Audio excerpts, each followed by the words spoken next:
I forget the name of it, but they have this dish, almost like a national dish, I think, if I'm not mistaken, which is basically chilies and cheese mashed together, and it's like an achar equivalent. They eat it with rice. Hi friends, ഇന്ന് നമുക്ക് Deepika പദുക്കോൻ്റെ favourite ഡിഷായ എമാദശി എങ്ങനെയാണ് prepare ചെയ്യുന്നതെന്ന് നോക്കാം. വളരെ കുറച്ച് ingredients ആണ് ഇതിന് വേണ്ടത്.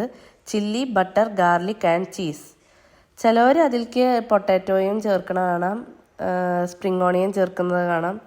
ഒക്കെ ഇഷ്ടം പോലെ എങ്ങനെയാണെന്ന് വെച്ചാൽ നമുക്ക് ചേർക്കാം.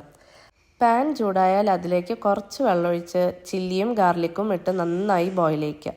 ഞാനിവിടെ ഗാർലിക് അങ്ങനെ തന്നെയാണ് ഇട്ടിട്ടുള്ളത്. കട്ട് ചെയ്തിടേണ്ടവർക്ക് ചെറുതായി കട്ട് ചെയ്ത് ഇടാവുന്നതാണ്. അത് നന്നായി ബോയിലായി വരുമ്പോൾ നമുക്ക് കുറച്ച് ബട്ടർ ചേർക്കാം. 1 ടേബിൾ സ്പൂൺ അളവിൽ ബട്ടർ ചേർക്കണം.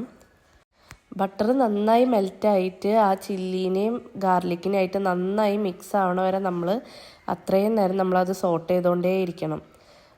കുറച്ചൊന്ന് കട്ടിയായി വരുമ്പോൾ നമ്മൾ കുറച്ച് വെള്ളം ചേർത്ത് അതൊന്ന് ഡൈല്യൂട്ട് ചെയ്യുക.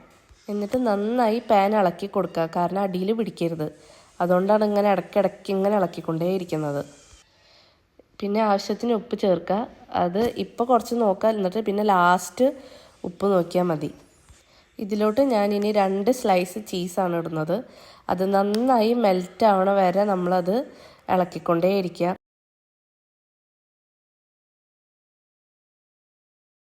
കൈ വിടാതെ ഇളക്കണം, അല്ലെങ്കിൽ അത് അടിയിൽ പിടിക്കും. ഇത് ഒന്ന് ഡൈല്യൂട്ട് ചെയ്യാൻ വേണ്ടിയിട്ട് കുറച്ച് വെള്ളം ഒഴിച്ചിട്ട് നന്നായി ബോയിൽ ചെയ്യിക്കുക. നന്നായി ബോയിൽ ചെയ്യണം എന്ന് പറഞ്ഞാൽ നന്നായി ബോയിൽ ചെയ്യണം, എന്നാലേ ആ ഒരു എസൻസൊക്കെ ആ ചീസിലേക്ക് ഇറങ്ങുള്ളൂ. ഈ നേരം നമുക്ക് ഉപ്പ് നോക്കണമെങ്കിൽ ഉപ്പ് നോക്കാം.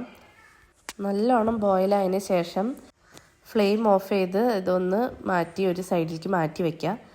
കുറച്ച് കഴിയുമ്പോൾ നമുക്കിതൊന്ന് കട്ടിയിലായിട്ട് കിട്ടും. എന്നിട്ട് കഴിക്കാൻ നല്ലതാണ്.